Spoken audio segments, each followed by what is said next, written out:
Hello, very good morning to all of you. और आज जिस टॉपिक को हम लोग डिस्कस करेंगे वो है इकोलॉजिकल पिरामिड। और इससे पहले कि मैं ये अपना वीडियो शेयर करूं और शुरू करूं, एक डिस्क्रिप्शन बॉक्स में इन्वायरमेंटल लर्निंग हब का वीडियो आएगा। डॉक्टर प्रकाश तिवारी का जो पूरा डिटेल आता है नीचे लिखकर, उसी के ठीक ऊपर डिस्क्रिप्शन में पहला ही लिखा रहेगा, लिंक है इन्वायरमेंटल लर्निंग हब का।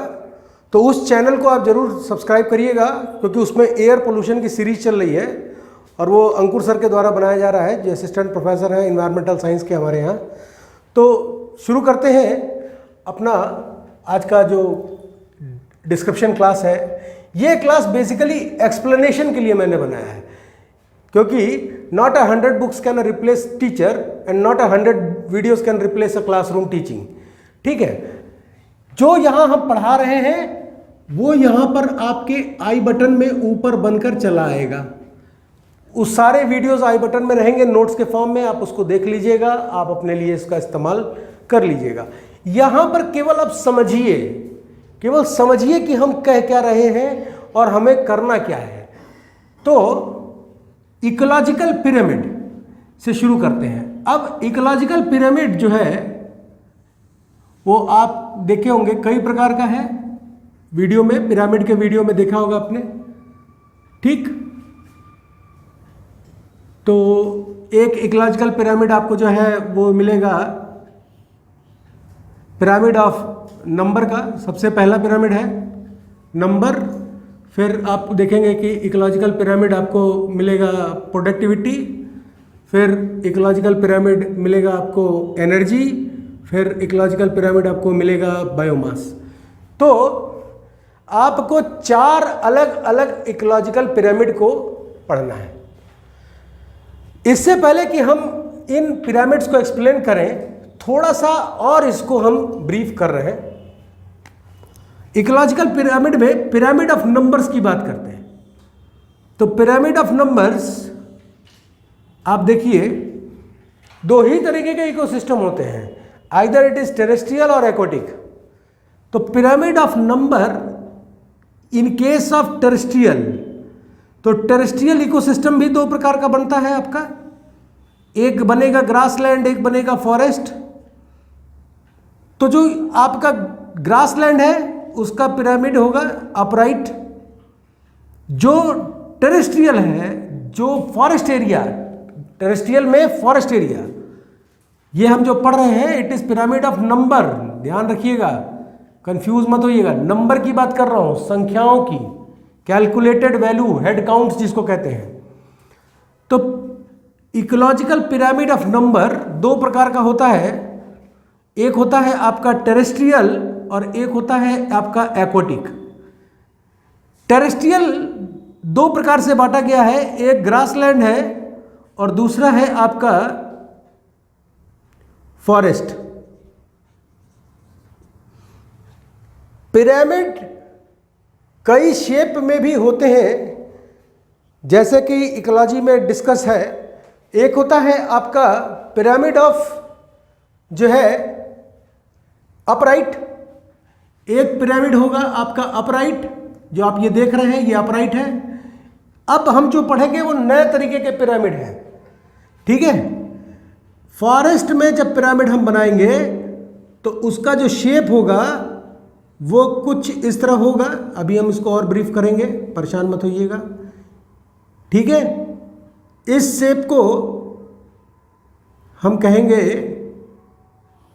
Spindle, spindle shape. ठीक है, इसको मैं थोड़ा डार्क कर दे रहा हूं ताकि आपको दिखे।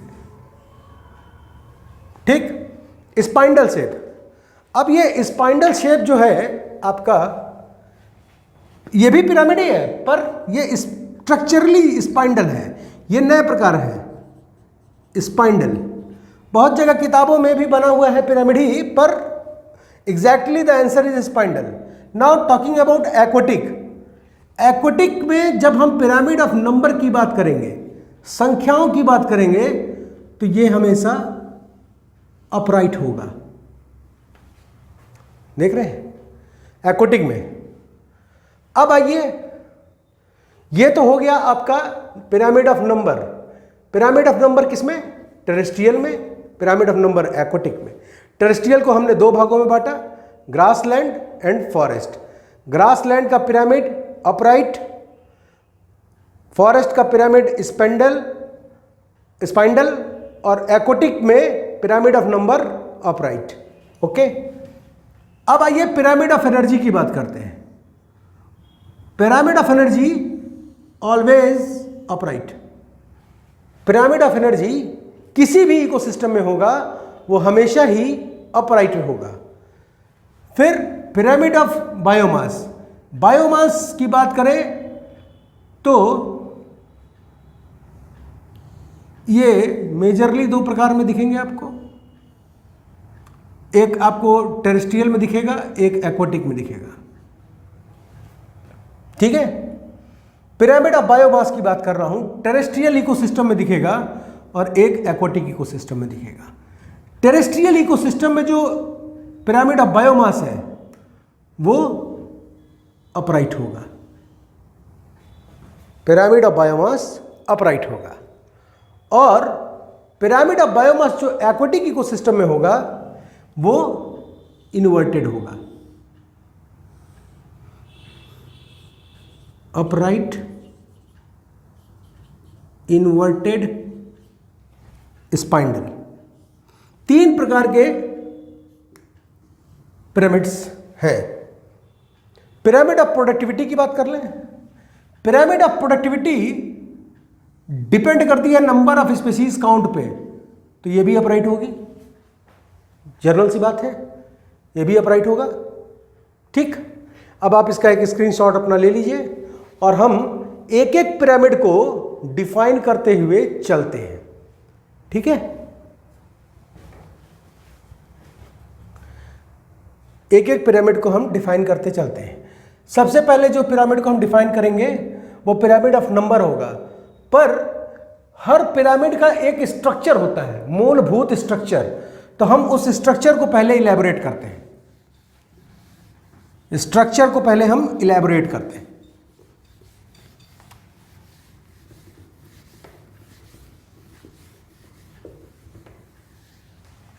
अब स्ट्रक्चर को जब हम इलैबोरेट करेंगे तो आप देखिए,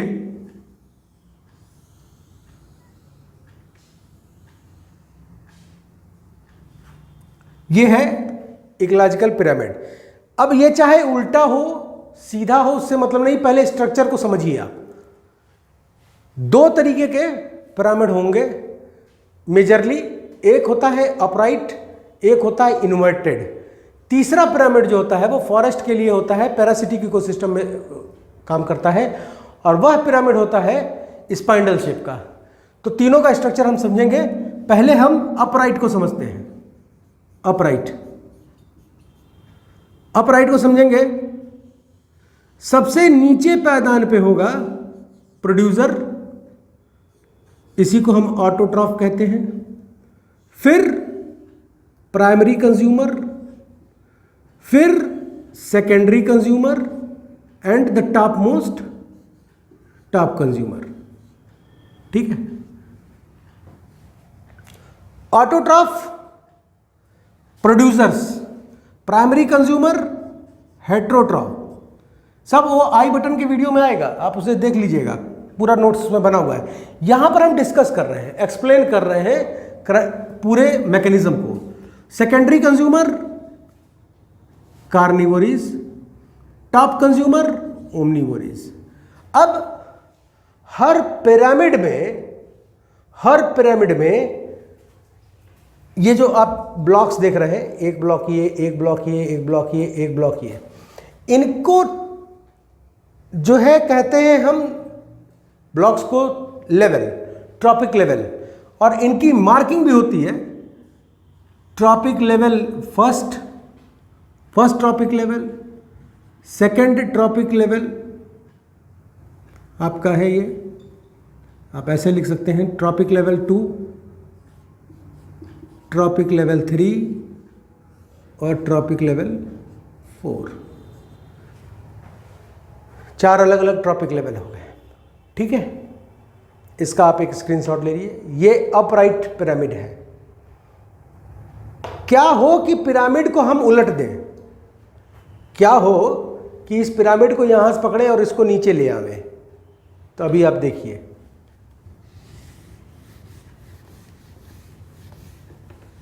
कोई चीज चेंज नहीं होगी, प्रोड्यूसर अपना स्थान नहीं चेंज करेगा, बस स्ट्रक्चर चेंज होंगे। प्रोड्यूसर, अब तो आपको समझ में आ गया होगा। अब प्रोड्यूसर नीचे आ गया तो इसका मतलब क्या हुआ? इसका मतलब ये नहीं कि ट्रॉपिक लेवल आपका 4 है, प्रोड्यूसर, ऑटोट्रॉफ और यही है आपका ट्रॉपिक लेवल फर्स्ट। अब ये फर्स्ट ट्रॉपिक लेवल हो जाएगा। फिर सेकंड में आइए, यहां पर आपको कौन मिला था? प्राइमरी कंज्यूमर मिले थे।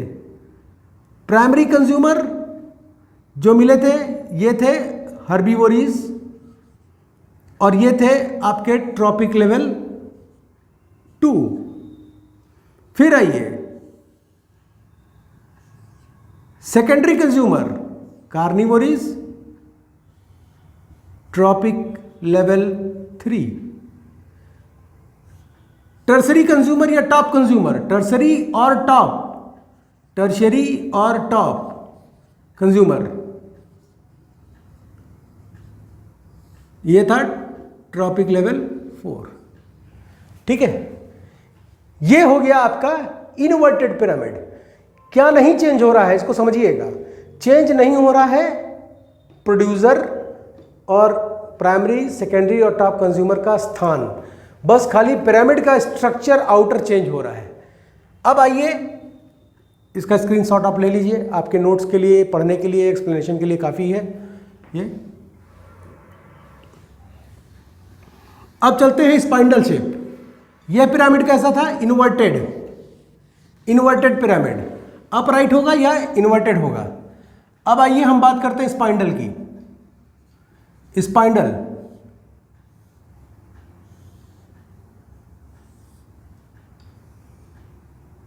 कुछ दिवाली के लालटेन जैसा होता है। ये निचला पोर्शन पूरा ये होगा प्रोड्यूसर, इसको कहेंगे ट्रॉपिक लेवल, क्या कहेंगे? फर्स्ट।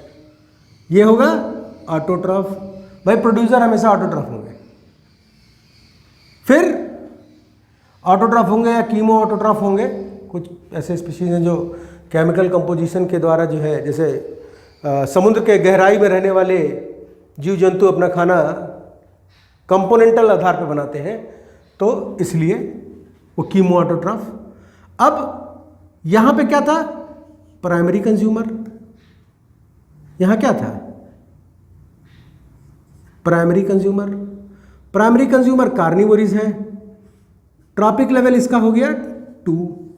ठीक है, फिर आइए यहां पर, सॉरी एक लाइन मैंने ज्यादा खींच दी, आप ये समझिए। अब ये स्थान हो गया सेकेंडरी कंज्यूमर, मतलब प्राइमरी कंज्यूमर क्या है?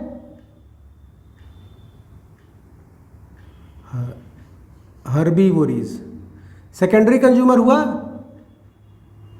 कार्निवोरीज।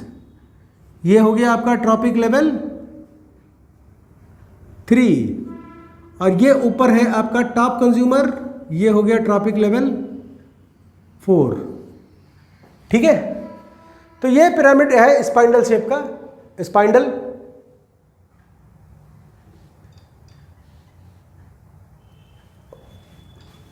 अब चर्चा करते हैं अपने पिरामिड्स को एक एक करके। ये बहुत बेसिक था, बहुत ही बेसिक, इसको मैंने पढ़ाया आप लोगों को। अब आइए पिरामिड ऑफ नंबर में। पिरामिड ऑफ नंबर संख्याओं के लिए डिजाइन है, मतलब head count, producer, primary consumer, secondary consumer and top consumer. ये हो गया प्रोड्यूसर, ये हो गया primary consumer, secondary consumer, top consumer. It is herbivores, it is carnivores, it is omnivores, it is autotroph. ठीक है, अब यहां पर प्रोड्यूसर की संख्या ज्यादा होगी, हमेशा ही प्रोड्यूसर की संख्या, ये जो हम पढ़ रहे हैं ये है pyramid of number, pyramid of numbers. और इस पिरामिड ऑफ नंबर में जो हम देख रहे हैं ये है ग्रासलैंड इकोसिस्टम, ठीक है। अब यहां पर नंबर ऑफ प्रोड्यूसर हमेशा ज्यादा होंगे। अब पूछेंगे कि कहीं कम भी हो सकते हैं। अगर कम होंगे तो प्राइमरी कंज्यूमर पे स्ट्रेस बनेगा, प्राइमरी कंज्यूमर पे स्ट्रेस बनेगा, और यह स्ट्रेस जो है उनकी पॉपुलेशन ग्रोथ इकोलॉजी को हिट करेगा, जिससे कि उनको जो है वो सर्वाइव ही नहीं कर पाएंगे, और फिर सक्सेशन का दौर शुरू होगा जिसमें वो माइग्रेट करते हैं। तो इसीलिए अब चूंकि हम पिरामिड में देख रहे हैं तो हमेशा ही प्रोड्यूसर का संख्या ज़्यादा होगा, फिर प्रोड्यूसर से कम होंगे प्राइमरी कंज्यूमर, प्राइमरी कंज्यूमर से कम होंगे सेकेंडरी कंज्यूमर, और सेकेंडरी से कम होंगे टॉप कंज्यूमर्स। अब देखिए अगर हम इनकी संख्या बढ़ा दें विथ रिस्पेक्ट टू फूड, भाई प्राइमरी कंज्यूमर का क्या है, खाना, ऑटोट्रॉफी तो है। अगर हम ऑटोट्रॉफ्स को रिड्यूस कर दें, और ये रिडक्शन कैसे होगा, या तो हैबिटेट लॉस हो, ठीक है, या तो कोई सब सीरीज सक्सेशन शुरू हो जाए, और या तो प्राइमरी कंज्यूमर अपनी संख्याएं बहुत तेजी से बढ़ाने लगे। उस स्थिति में यहां पर जो कंडीशन बनेगी वही पॉपुलेशन एक्सप्लोजन का एग्जाम्पल आप देख रहे हैं इन केस ऑफ इकोसिस्टम। पर प्रकृति ऐसा नहीं होने देती है, प्रकृति ऐसा नहीं होने देती है, ये सेंसिटिव बैलेंस है। इसीलिए इनके ठीक ऊपर सेकेंडरी कंज्यूमर को रखा है। संख्याएं बढ़ेंगी तो इनको ये और बढ़िया से खाएंगे, इनकी संख्या बढ़ेगी तो ये खाएंगे। देख रहे हैं कंट्रोलिंग मैकेनिज्म जो है ये सर्किट का, ये कितना बढ़िया है। सबका निर्धारण यहां पे हो रखा है। ह्यूमन के केस में, ह्यूमन चूंकि कंज्यूमर बहुत बड़ा है, ह्यूमन कंज्यूमर बहुत बड़ा है, इसका रेट ऑफ परचेजिंग अगर इकोनॉमिक्स आप देखें तो इनके सामान खरीदने का दर भी बहुत ज़्यादा है। एक छोटा सा एग्जांपल देते हैं, अभी दिवाली वाली आ रही है तो आप देखेंगे कि बिग बिलियन सेल शुरू हो जाता है अमेजॉन टाइप पे। तो अब देखिए परचेजिंग क्या करते हैं, वो चीज़ खरीद लेंगे जो उनको कोई काम ही नहीं है, जिसका कोई ज़रूरत ही नहीं है। तो ये हमारा परचेजिंग जो है वो ब्रेन है, बस सुंदर लग गया खरीद लिए। उसी तरह यहां पर क्या है, नेचर के केस में ऐसा नहीं होता है। नेचर हमेशा ही संतुलन बनाकर काम करती है। तो ये रहा आपका pyramid of numbers in case of grassland ecosystem. अब पिरामिड ऑफ नंबर को हम देखेंगे इन केस ऑफ एक्वाटिक देखिए तो फाइटोप्लैंक्टन्स, डायटम्स, इनकी संख्या बहुत ज़्यादा है। फिर हर्बीवोरिस फिशेस भी हर्बीवोरिस होती हैं। हर्बीवोरिस फिशेस जो है वो उनकी संख्या आएंगी। फिर सेकेंडरी कंज्यूमर्स जो हर्बीवोरिस को खाएंगे उनकी आएंगी स्मॉल फिशेस, बोनी फिशेस, थोड़ी सी लार्ज फिश, जिसमें जो है आपका जो है कुछ डॉल्फिन की शार्क की प्रजातियां आती हैं। फिर उसके बाद से आएंगे टॉप कंज्यूमर्स। टॉप कंज्यूमर्स में आपका जो है ग्रेट वाइट शार्क और वेल्स जैसे स्पीसीज रहेंगे। तो ये क्या है, ये एक्वाटिक इकोसिस्टम है, और ये पिरामिड एक्वाटिक का है इन केस ऑफ नंबर है अपराइट रहेगा, ठीक है। अब आइए हम डिस्कस करते हैं स्पाइंडल पिरामिड को। स्पाइंडल पिरामिड फॉरेस्ट इकोसिस्टम के लिए इस्तेमाल होता है।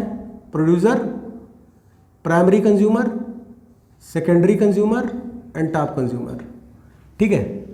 आप चाहे तो ये लाइन यहाँ भी लगा सकते हैं, कोई दिक्कत नहीं है, यहाँ लगा दीजिए टॉप कंज्यूमर, ठीक। अब यहाँ देखिए, यहाँ पे होगा पेड़। एक पेड़ पे ढेर सारे बिटल्स होते हैं। बिटल चींटी होगी, चींटा होगा, मधुमक्खियाँ छत्ता लगाएंगी, ठीक है। तो ये हो गया यहाँ पे आपका प्राइमरी कंज्यूमर। फिर आइए सेकेंडरी कंज्यूमर, स्नेक्स होंगे, ठीक है, लेजर्ड्स होंगे। उसके बाद से आइए टॉप कंज्यूमर।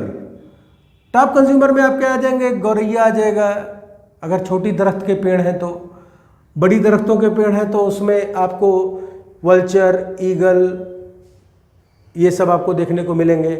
ठीक है, कहीं कहीं पे फॉरेस्ट इकोसिस्टम के टॉप लेवल पे आपको लियोपर्ड भी मिलेगा, लियोपर्ड भी मिलता है। ठीक, बड़ा रचनात्मक है ये प्रकृति। नाउ ये सिंपल है, बहुत ही सिंपल, जो मैं बता रहा हूँ ये तो बड़ा सिंपलेस्ट टर्म है स्पाइंडल का। अब आइए पिरामिड ऑफ एनर्जी की बात करते हैं। पिरामिड ऑफ नंबर समझ में आ गया होगा। Pyramid of energy, pyramid of energy, it is simple to make this pyramid of energy. ठीक है, अब पिरामिड ऑफ एनर्जी में क्या है, यह सबसे महत्वपूर्ण है। किसी भी इकोसिस्टम में पिरामिड ऑफ एनर्जी हमेशा ही अपराइट रहेगा। Producer, primary consumer, secondary consumer and top consumer, हमेशा ही अपराइट रहेगा। क्यों? क्योंकि ऊर्जा का प्रवाह एक ही दिशा में चलता है। यहाँ आई बटन में एक वीडियो आएगा, इकोलॉजिकल इफिशिएंसी एंड एनर्जेटिक्स, जरूर देखिएगा। इकोलॉजिकल एनर्जेटिक्स हमको समझाती है कि ये ऊर्जा का प्रवाह किस डायमेंशन में होगा। Energy is everywhere. हमारे पास अगर कोई भी डायमेंशन है, as per as known 16 dimension पूरे वर्ल्ड यूनिवर्स के है, किसी भी डायमेंशन में है, नो मैटर, ऊर्जा हमेशा एक ही दिशा में उस डायमेंशन में मूव करेगी। कोई मायने नहीं रखता कि आप किस डायमेंशन में हैं, 1 डायमेंशन, 2 डायमेंशन, 3 डायमेंशन, ऊर्जा हमेशा ही एक दिशा में बढ़ेगी। ठीक है, यूनिडायरेक्शनल फ्लो ऑफ एनर्जी, ये कहां से हमको सीखने को मिला? एनर्जेटिक्स से।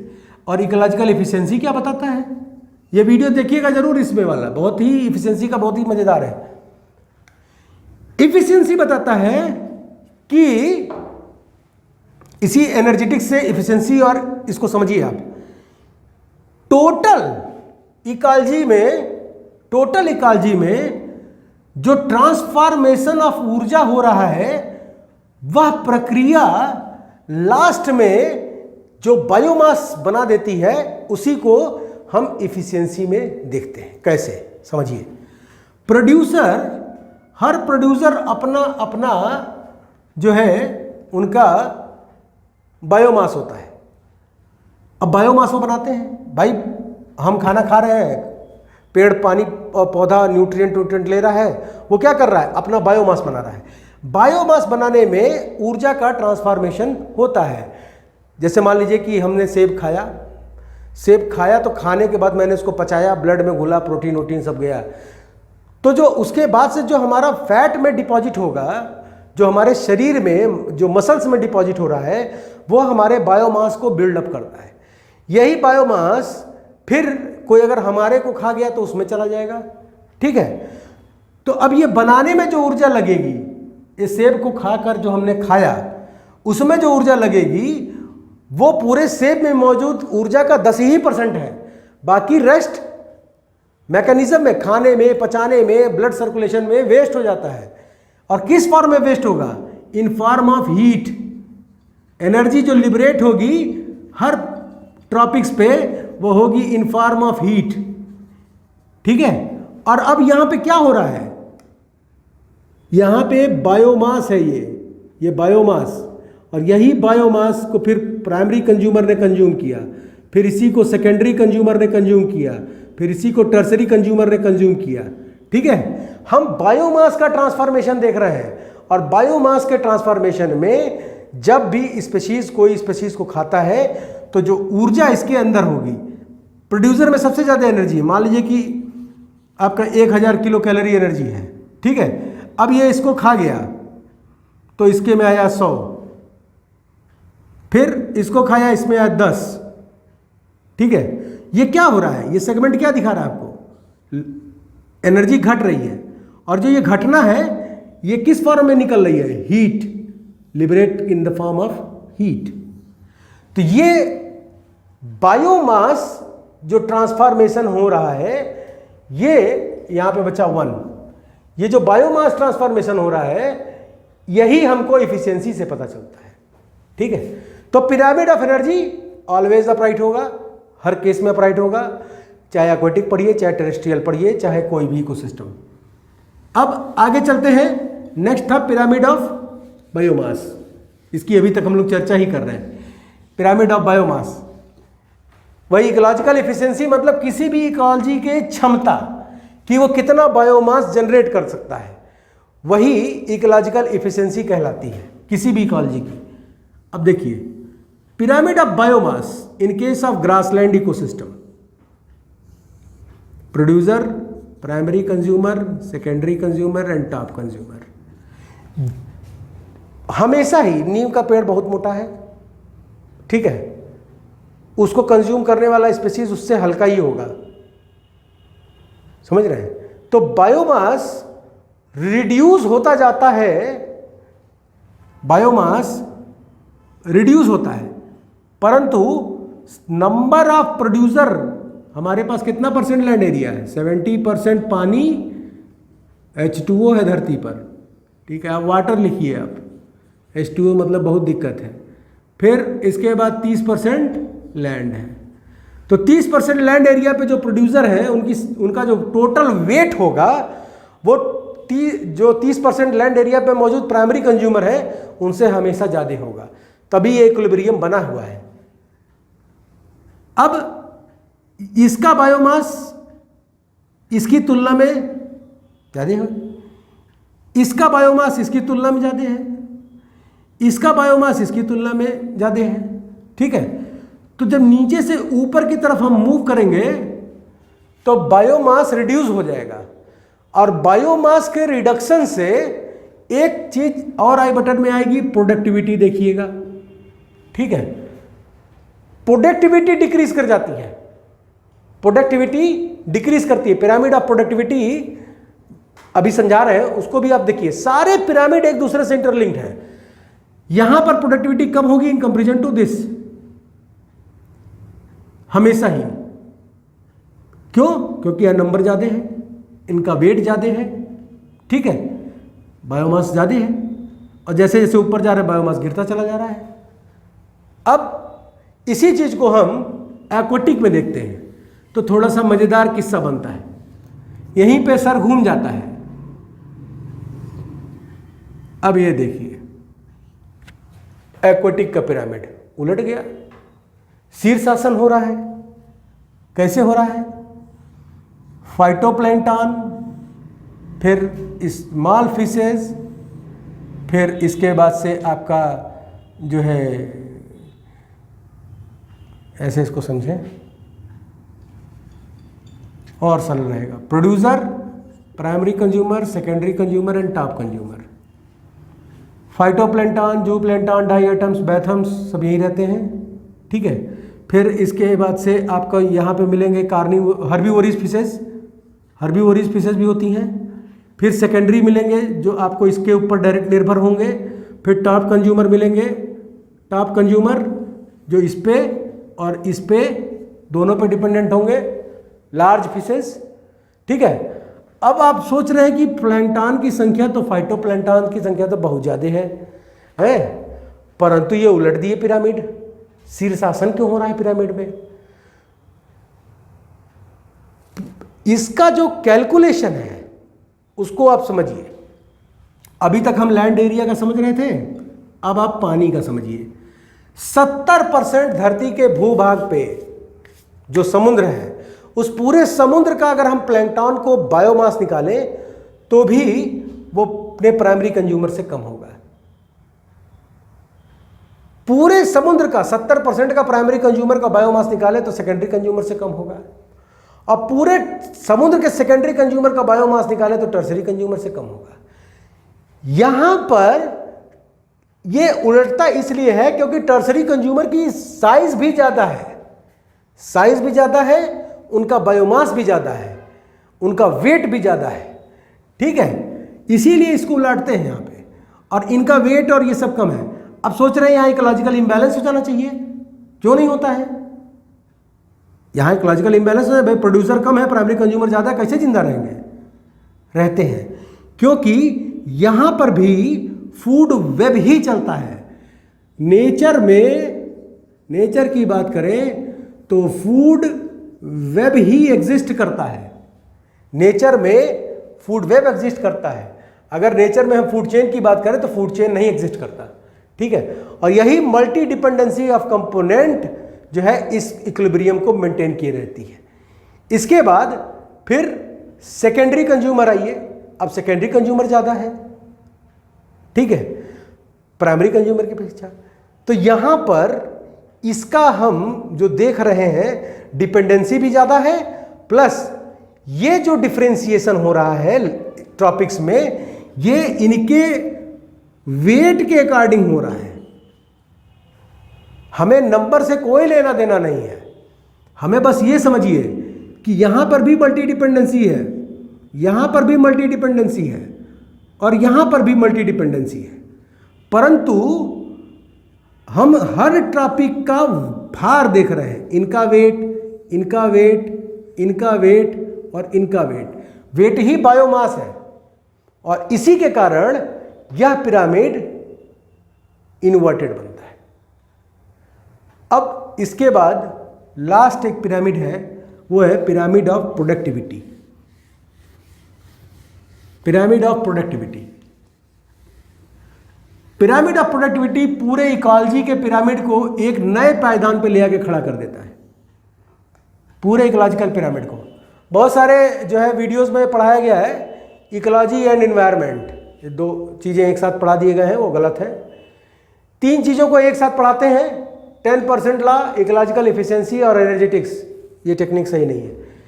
इकोलॉजी की बात करें तो इकोलॉजी अलग है, इकोलॉजी के कंपोनेंटल बैरियर्स अलग हैं और इन्वायरमेंट और इकोलॉजी एक दूसरे से इंटरलिंक्ड है, इसीलिए उनके कंपोनेंट इंटरलिंक है। पर इन्वायरमेंट के कंपोनेंट को जब डिफाइन करेंगे तो बहुत ज़्यादा ब्रॉड होते हैं, इसीलिए इकोलॉजी एंड इन्वायरमेंट अलग अलग आप पढ़िए। इकोलॉजी अलग पढ़िए, इन्वायरमेंट अलग पढ़िए।